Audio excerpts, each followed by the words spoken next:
সত্যি সত্যি পশ্চিমবঙ্গের মানুষ স্বাধীনতার স্বাদ পেল।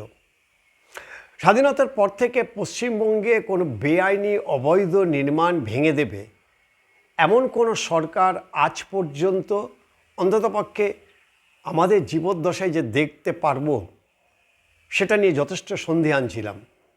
কিন্তু সেই কাজটা করে দেখালো নতুন নির্বাচিত বিজেপি সরকার।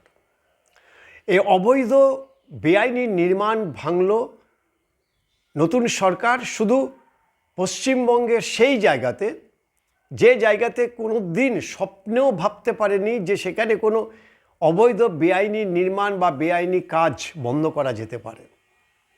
তিলজলা কারা থাকে সেখানে নতুন করে বলার কিছু নেই।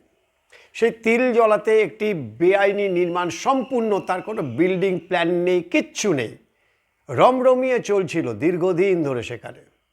আর সেই কারখানায় আগুন লেগে দম বন্ধ হয়ে মারা গেল নিরীহ দুই কর্মচারী। শপথ গ্রহণের পরেই এই ঘটনায় নড়েচড়ে বসে নতুন সরকার। মুখ্যমন্ত্রী শুভেন্দু অধিকারী নির্দেশ দেয় যে অবিলম্বে ওই কারখানায় জল এবং বিদ্যুৎ প্রথমে বিচ্ছিন্ন করে দিতে এবং তারপর ওই বিল্ডিং সম্পূর্ণরূপে ভেঙে ফেলতে। সেই ভেঙে ফেলার নির্দেশ পাওয়ার সঙ্গে সঙ্গে গোটা পুরসভার বিল্ডিং ভাঙার সঙ্গে যারা যুক্ত সে বিল্ডিং দপ্তর সেখানে যায় এবং তারপর তারা দেখে যে ওখানে পাশাপাশি দুটো বিল্ডিংয়ের কোনো সেখানে প্ল্যানের কাগজপত্র নেই, অর্থাৎ সম্পূর্ণ বেআইনি অবৈধ নির্মাণ করে রমরমিয়ে চলছে। কলকাতায় এরকম কয়েক হাজার বেআইনি নির্মাণ হয়েছে, অবৈধ বিল্ডিং তৈরি হয়েছে। তারপরে গোটা এলাকা কেন্দ্রীয় বাহিনীদের ঘিরে দেয় এবং বুলডেজার দিয়ে কারখানাটা ভেঙে গুড়িয়ে দেওয়া হয়। গ্রেপ্তার করা হয় কারখানার মালিককে এবং তার বিরুদ্ধে যথাযথ আইনি ব্যবস্থা, কঠোর পদক্ষেপ নিয়েছে নতুন সরকার। Hats up. এটাই তো আমরা চেয়েছিলাম যে যেখানে অবৈধ নির্মাণ হবে, বেআইনি কাজ হবে, সেখানে যেন সরকার কঠোরভাবে পদক্ষেপ করে।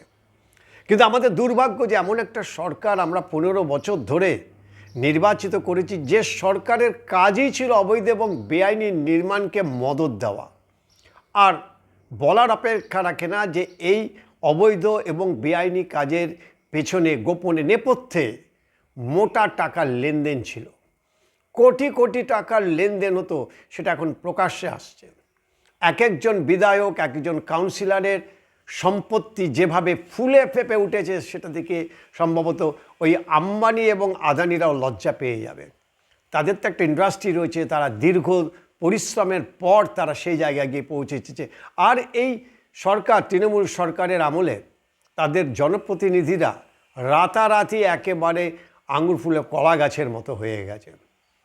শুধু ওই তিলজলা এলাকায় না, গোটা পশ্চিমবঙ্গ জুড়ে এখন বুলডেজার চলছে। অবৈধভাবে যে জায়গাগুলি সরকারি জায়গায় পার্টি অফিস করা হয়েছে, যে বিভিন্নভাবে ফুটপাতে অবৈধভাবে যারা বসে ব্যবসা চালাচ্ছিল পার্টির মদতে, সেই জায়গাগুলি ভেঙে দেওয়া হচ্ছে, বুলডোজার দিয়ে গুড়িয়ে দেওয়া হচ্ছে। আর মাথায় বাজ পড়েছে প্রাক্তন মুখ্যমন্ত্রী মমতা বন্দ্যোপাধ্যায়। কেন? এগুলি তো তার ভোটের আসল কারিগর ছিল, এগুলি তো ভোট ব্যাংক ছিল।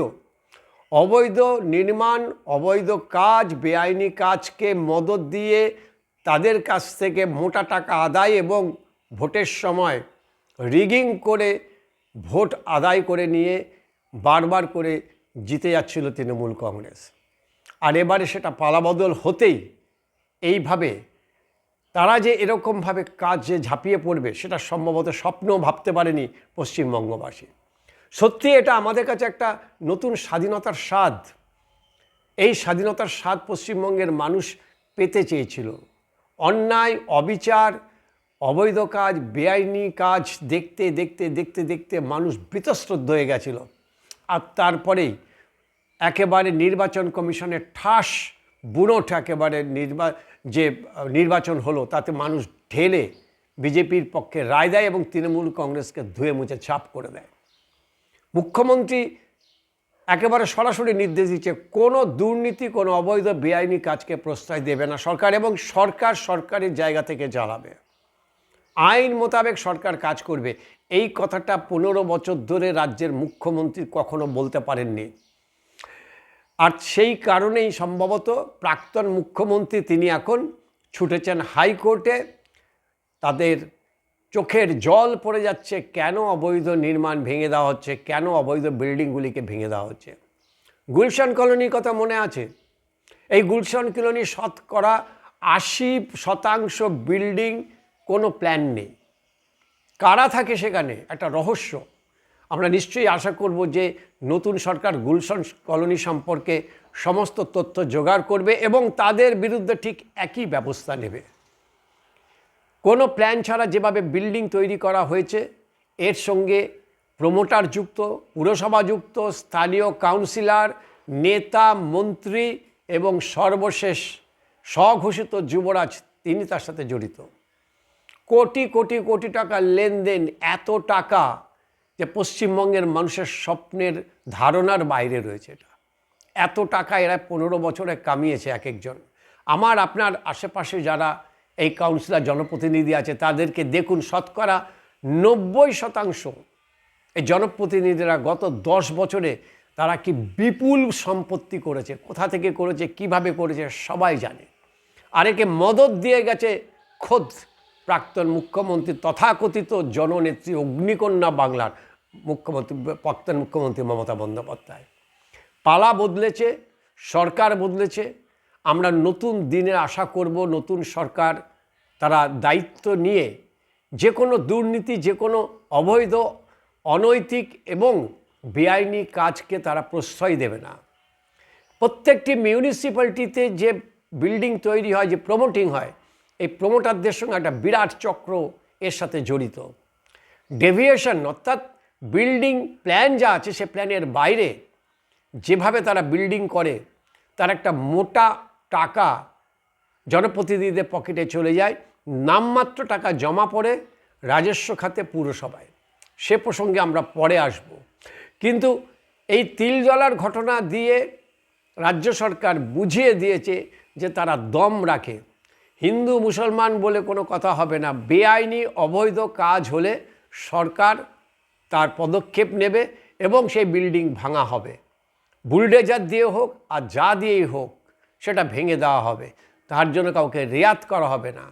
একেবারে বলে না মর্নিং শোজ দ্য ডেজ, একটা সরকারের শুরুতে যেভাবে জনগণের আশা জাগিয়েছে, শুভেন্দু অধিকারী মুখ্যমন্ত্রীকে সামনে রেখে গোটা বিজেপি সরকার, তাতে আমরা অবশ্যই আশাবাদী।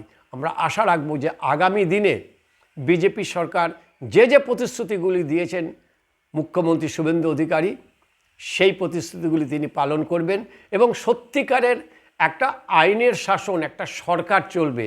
কারো ব্যক্তিগত সম্পত্তি হবে না এই রাজ্যটা, কারো পারিবারিক সম্পত্তি তৈরি হয়ে যাবে না পশ্চিমবঙ্গ। কারণ পশ্চিমবঙ্গের মানুষ তাদের কৃষ্টি, তাদের শিষ্টাচার, তাদের অস্মিতা নিয়ে বড় হয়েছে। আমরা চাই প্রত্যেকটি অবৈধ, অনৈতিক এবং বেআইনি কাজের সমানভাবে, একেবারে সমান দৃষ্টিতে দেখা হবে।